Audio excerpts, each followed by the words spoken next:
the beginning of fall. The tops of trees are covered with light gilding. Lonely yellowed leaves are falling.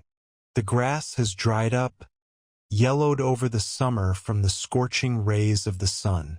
Early morning. Ronnie and Alice, 30 years they have lived. Ronnie walked leisurely along the path of the public garden, heading for the streetcar stop. He hadn't taken public transportation for a long time. He used his own car to get to work, and here he had taken his car to a car repair shop for a preventive inspection for 3 days, and it happened on a weekday. Today is his ex-wife's birthday. He should congratulate her, drop by after work and bring a bouquet of chrysanthemums. She loves them very much. He caught himself thinking that he thought of his wife as his ex-wife, although she left him 2 months ago. During this time he had not seen her, only heard her voice in the telephone receiver. It is interesting to see how she looks. Younger? And maybe she'll come back to their spacious apartment. Will again bake pancakes in the morning and make coffee her specialty? They lived more than 30 years, or to be more precise, 33. And then out of the blue, so it seemed to him, his favorite woman said that she was leaving to live in another apartment, away from him. They were renting a small apartment. It used to be intended for the younger son, who went to another city to study, then stayed there and got married. The older son had long lived with his family in a spacious cottage on the outskirts of the city, raising 3 children.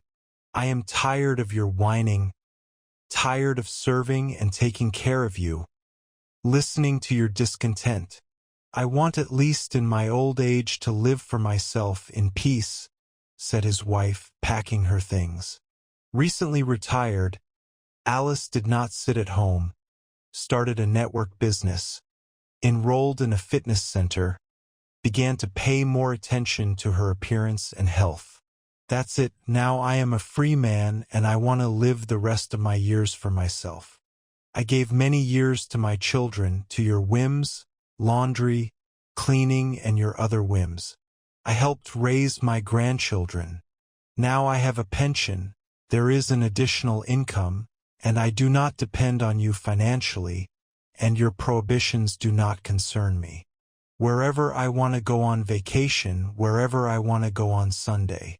I'm leaving, slamming the door, loudly said the wife, leaving the spouse in bewilderment.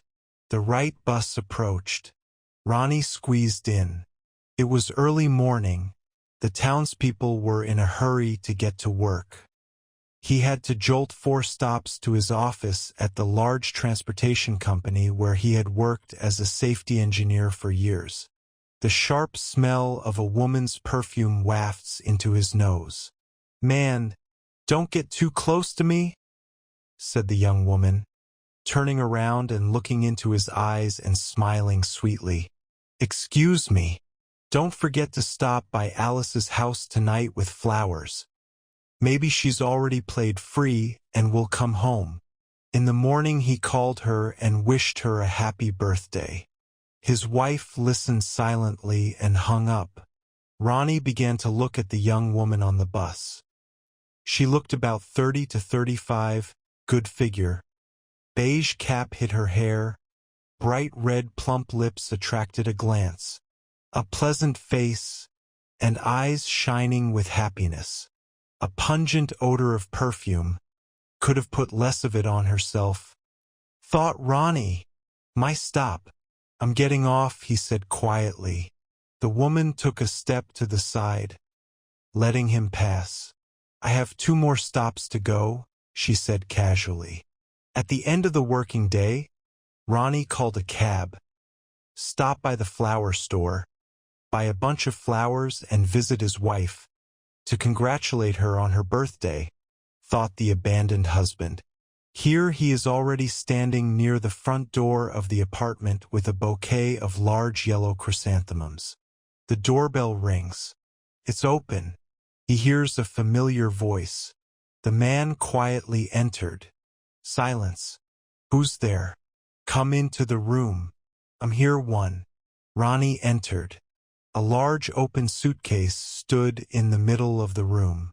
Alice, dressed in a new tracksuit, was fussing around it, putting things away. Good evening.